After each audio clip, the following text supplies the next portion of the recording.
कई जगह मैंने देखा है कि लोग कैसे कमेंट करते हैं, क्योंकि मैं बेटी बाद में हूँ, पहले वो हाजी मस्तान है। मैं भी उनको फॉलो करती हूँ, उनके एथिक्स जो भी हैं, जिस तरीके से वो थे। अगर मेरे पापा ने जिंदगी भर अच्छे काम किए तभी मैं आपके सामने सेफ बैठी हूँ, वरना मुझे मारने की कोशिश की थी। मस्तान साहब को ना ड्रैग करें, उनकी कहानी नहीं है, ये उनकी बेटी की कहानी है और बेटी लड़ रही है उनके कई सालों के जाने के बाद। अस्सलाम वालेकुम, नमस्ते, जय हिंद। पहले बात तो मुझे बहुत बुरा लगता है जब पापा को इस तरीके से बुलाया जाता है अंडरवर्ल्ड डॉन, कि उस तरीके से हेडलाइन आती है। तो ये मेरे पापा की तो अच्छा, ऑफकोर्स मैं उनकी बेटी हूं तो नाम लिया जाता है, लेकिन कई जगह मैंने देखा है कि लोग कैसे कमेंट करते हैं, क्योंकि मैं बेटी बाद में हूं, पहले वो हाजी मस्तान है। मैं भी उनको फॉलो करती हूँ, उनके एथिक्स जो भी हैं, जिस तरीके से वो थे। तो इस मेरे पापा की कहानी नहीं चल रही है, उनकी मैं बेटी हूँ, उसका गुनाह नहीं कि मेरे पापा का उनका इंतकाल होने के बाद सब कुछ हुआ ना मेरे साथ। और लोग कहते हैं कि ऐसा कमाया, वैसा कमाया, ऐसा हो गया, ऐसा। अगर मेरे पापा ने जिंदगी भर अच्छे काम किए तभी मैं आपके सामने सेफ बैठी हूँ, वरना मुझे मारने की कोशिश की थी। तो बस यही रिक्वेस्ट है लोगों से कि मस्तान साहब को ना ड्रैग करें, उनकी कहानी नहीं है, ये उनकी बेटी की कहानी है और बेटी लड़ रही है उनके कई सालों के जाने के बाद। उनके 2 साल के बाद तो उनके इंतकाल के बाद शादी हुई और अब से लड़ रही हूँ, मेरी लड़ाई है। तो ये रिक्वेस्ट है। और हाँ, जैसे आपने कहा कि अमित शाह जी और मोदी जी को मैंने जो रिक्वेस्ट किया है, द थिंग इज लाइक, आप खुद देख रहे हैं, आए दिन गए बच्चे किडनैप हो रहे हैं, रेप हो रहा है, मर्डर हो रहा है, क्या क्या नहीं हो रहा है, दंगे फसाद। तो ऐसा हो गया है कि रोज एक एक नई चीज ही हो रही है। तो जैसे मेरे साथ रेप हुआ, मुझे मर्डर करने की कोशिश की, चाइल्ड मैरिज थी, मेरी प्रॉपर्टी ले ली गई, मेरी आइडेंटिटी छुपाई गई। तो मेरा ये कहना था, सिर्फ मेरे लिए नहीं, मैंने हर कोई जनता के लिए, पूरे देश के लिए कहा है कि लॉ स्ट्रिक्ट होगा तो लोग क्राइम करने से पहले डरेंगे कि भाई इसका ये नतीजा होने वाला है। तो लॉ शुड बी स्ट्रिक्ट। और हाँ, मुझे जैसे मैं सबके लिए बात कर रही हूँ, तो मेरा केस है तो ऑफकोर्स मैं अपने लिए कहना चाहूंगी। जैसे मैंने कहा कि फोर्सफुली मुझसे शादी की गई उस आदमी ने, जो 8 टाइम मैरिड था। मेरे से पहले 4 बार शादीशुदा था, मेरे बाद उसने 3 शादी और की। मेरे मामा के लड़के हैं, मामा का इंतकाल हो गया तो वो हमारे घर पे ही थे। उसका नाम नासिर हुसैन शेख है। तो मेरी प्रॉपर्टी के लिए इन लोगों ने ऐसा किया कि मेरे स्कूल के एफिडेविट में मेरी आंटी मेरी माँ बनी है, हंसा हुसनारा। और मेरे एक स्टेटमेंट में मेरे मामा मेरा बाप बना हुआ है, पुलिस के स्टेटमेंट में। मैंने कहा ये मेरे माँ बाप जो एक्चुअल शहनशाह बेगम, उनका नाम लोग शाहजहां बोल रहे हैं, उनका नाम शहनशाह बेगम है और सोना। और मेरे अब्बा हाजी मस्तान मिर्जा जी, उनको छोड़ के ये भलते भलते से नाम जो दे रहे हैं। मैंने कहा पुलिस को, जब सर्टिफिकेट ही मुझे कितने सालों के बाद मिला, 2017 में, स्कूल भी दे नहीं रहा था। तो एक कार्यकर्ता है, उन्होंने मुझे हेल्प किया मेरे सर्टिफिकेट के लिए। और तब मैंने देखा मेरे सारे पेपर्स में कि हाँ मेरी ये माँ बनी हुई है। I was shock to see all this thing, क्योंकि डॉक्यूमेंट सर्टिफिकेट मुझे मिल गया था, लेकिन ये सब एफिडेविट ये सब मेरे पास थे नहीं। आई वाज लाइक ये सब क्या है स्टोरी। और अभी क्या है कि द थिंग इज, जैसे मैंने कहा, आप पूछ रहे हैं, तो मैं चाहती हूँ कि जो इंसान ने इतना क्राइम किया, एक बच्ची को रेप किया, एक बच्ची को मरने के लिए छोड़ दिया। लोग कहते हैं, पुलिस भी मुझे कहती है, इतने साल आप क्या कर रहे थे। अब अरे आज मैं इतनी बड़ी हो गई हूँ, कोई मेरा साथ नहीं दे रहा, तब तो मैं बच्ची थी। और जब मुझे घर से निकाल दिया था मरने के लिए, तब तो मेरा कोई साथ ही नहीं था। 13 में मैंने जब केस डाला था, मेरी मम्मी को गायब कर दिया, दूरदर्शन में दिखाया गया उनकी फोटो कि सोना जी गायब है। आप यकीन मानिए, उनको मिलने के बाद मुझे ऐसा लगा कि ये जिंदा है कि मर चुकी है।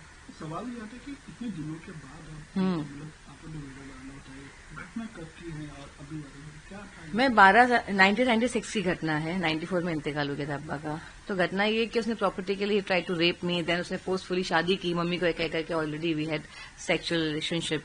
द थिंग इज लाइक कि आप उस वक्त देखो, औरतें, आपको पता है, अकेली औरत थी, पूरा खानदान उनके सर पे चढ़ा हुआ है, क्या हो गया, ये क्या हो गया। मैं भाग गई। जब मुझे तो 1996 में 2 साल के बाद पता चला कि मेरे अब्बा का इंतकाल हो गया। जब मैंने कहा मैं बाबा के चले जाऊंगी, तो मैं aunty said he passed away in very wrong way. I was like अब तो कोई ऑप्शन ही नहीं है। I ran away to my friends house, she was not there, some family were there. रात को मैं रुकी and second day I was here. Mom cried, I cried, everything happened. After 1 month इन्होंने वापस मम्मी को प्रेशराइज किया। अब मेरे पास तो कोई चारा ही नहीं, मैं करूँ तो करूँ क्या।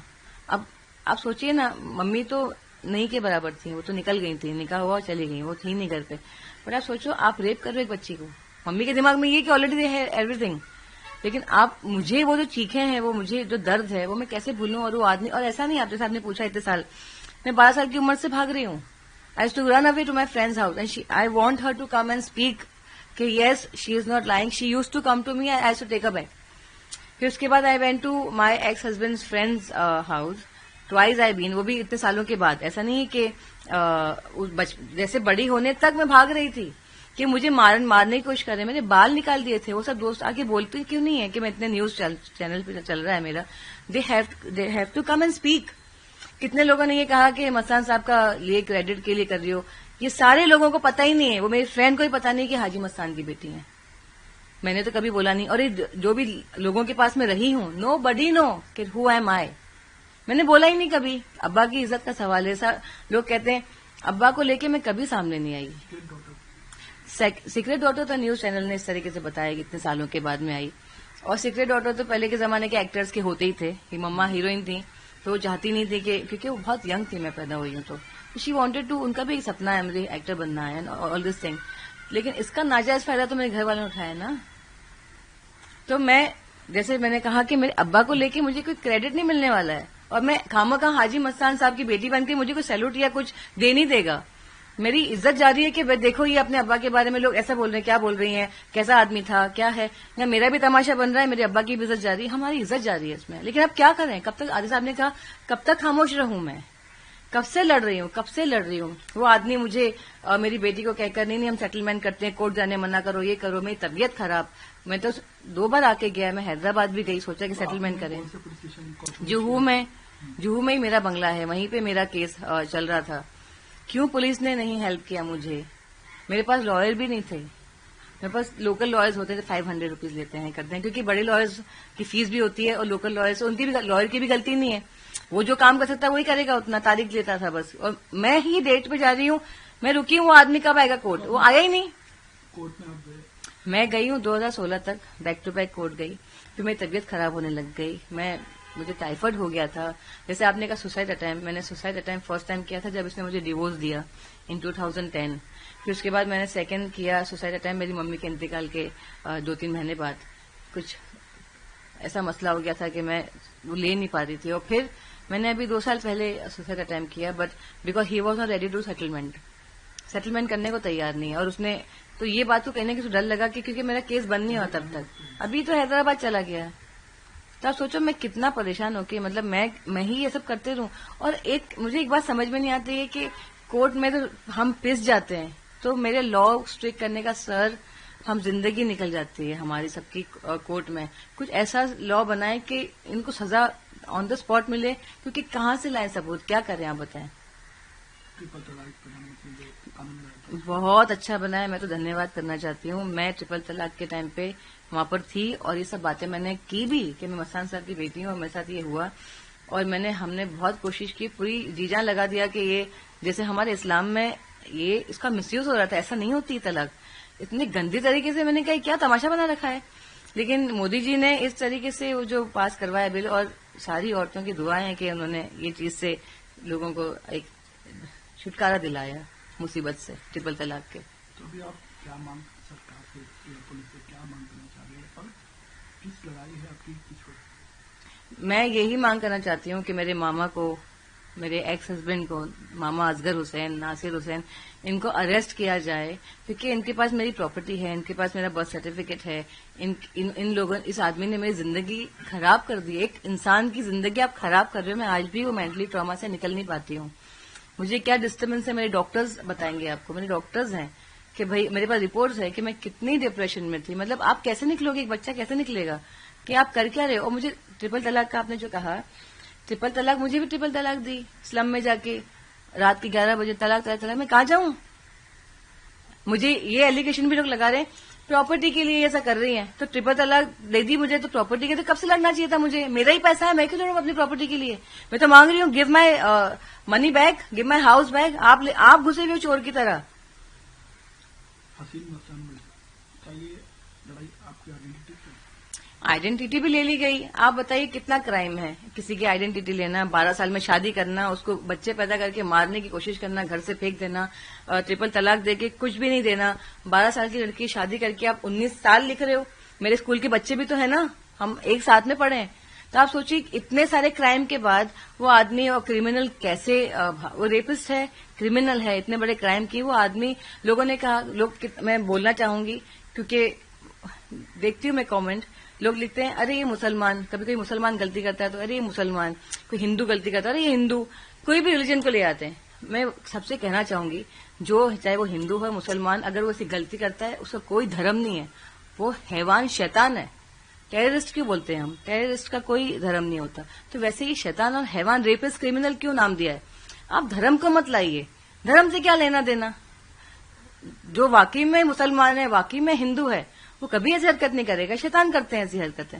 कोई करता है कि अच्छा इंसान करता है जो वाकई में मानता है ऊपर वाले को, रेप करना, किसी का प्रॉपर्टी लेना, मर्डर करना। तो ये सब भी मैं लोगों को देखती हूँ। एक मेरा मसला चल रहा है, एक औरत यहाँ आपसे कह रही है हेल्प मी, मेरी मदद करो, मेरे साथ क्या हुआ है, मैं उस ट्रॉमा से निकलना चाहती हूँ, हेल्प मी। हेल्प करने की जगह कुछ और ही बात करना शुरू कर देते हो, तो आप बताइए औरत जाए कहाँ? औरत छोड़ी, कोई आदमी भी अगर अपनी आप बीती बताए तो ऐसी कमेंट के बाद लोग सोचते हैं क्या करना है, तमाशे बना रहे हैं आप। तो मैं रोऊं तो कहाँ रोऊं? आप तमाशे पे तमाशा, तमाशे पे तमाशा क्या लगा रखा है? इंसाफ ही रह जाएगा एक कोने में, वो न्यूज बन के रह जाएगा जिंदगी भर के लिए। फिर आप बोलेंगे इतने साल आप क्या कर रही थी?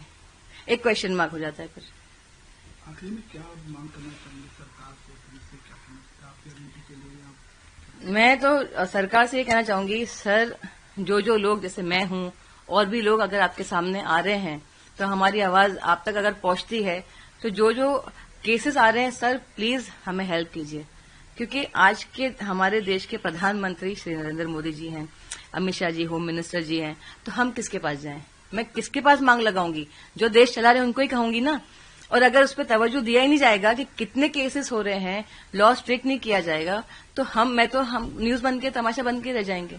तो मेरी यही मांग है कि अब मेरा कोर्ट में री ओपन हो रहा है केस, तो मुझे हेल्प चाहिए पुलिस। क्योंकि पुलिस क्या करती है आपको पता है कि नहीं आप कोर्ट से आइए, ये करिए, इतना कुछ करें, पावर दें पुलिस को कि भाई वो उठा के लेकर आए इनको। कोर्ट का तो मसला चलता रहेगा, बट उठा के लाके पूछताछ करें। और जो भी आपको लगता है कि क्रिमिनल के साथ क्या होना चाहिए सर, आप लोग कीजिए। ये मेरी मांग है उनसे। मैं तो 10 साल की थी ना जब उनका इंतकाल हुआ। तो पापा के साथ तो मेरी बहुत खूबसूरत यादें हैं, एक बच्चे एक बाप की क्या होती है। तो मुझे ऐसा लगता है कि मैं बहुत खुशनसीब हूं कि मैं अपने पापा के साथ, मतलब मुझे ऐसा लगा कि मेरी जिंदगी में सब कुछ मुझे हासिल हो गया है। उनको देखने के बाद मुझे इतने अच्छा इंसान, तो मेरे पापा होने से पहले जैसे मैं बड़ी होती गई तो उनकी जो अच्छाई थी वो मुझे ऐसा लगा कि इतना अच्छा भी कोई हो सकता है। किसी ने मुझे पूछा कि आप किसी में आपके पापा को इस तरीके, मैंने कहा कोई पैदा ही नहीं हो सकता। क्योंकि मेरे अगर पापा होते, अगर ये केस मेरा केस अगर मेरे पापा के पास जाता, being someone else, on the spot इंसाफ होता। बट पापा रहे ही नहीं। और मैं ये कहना चाहूंगी, बहुत खूबसूरत यादें हैं मेरे पापा के साथ। वो तो मैं वो बाद में बात करूंगी, अभी तो ये मेरे मसले की बात है नरेंद्र मोदी जी और अमित शाह जी से। तो पहले ये तो इससे तो निकलूं मैं, वो एक अलग ही कहानी है मेरी और उनकी बीच की। हाँ, मैं एक और चीज कहना चाहूंगी कि ANI न्यूज चैनल ने मेरे पापा को बहुत साल पहले मैंने देखा था अभी, तो उन्होंने इंटरव्यू किया था और मैंने कमेंट भी लिखा था मुझे करना है इंटरव्यू, क्योंकि मेरे जो हालात थे जो हो रहे हैं अब तो। लेकिन देखिए आप लोग आए और भी चैनल्स आए, लेकिन आप लोग आए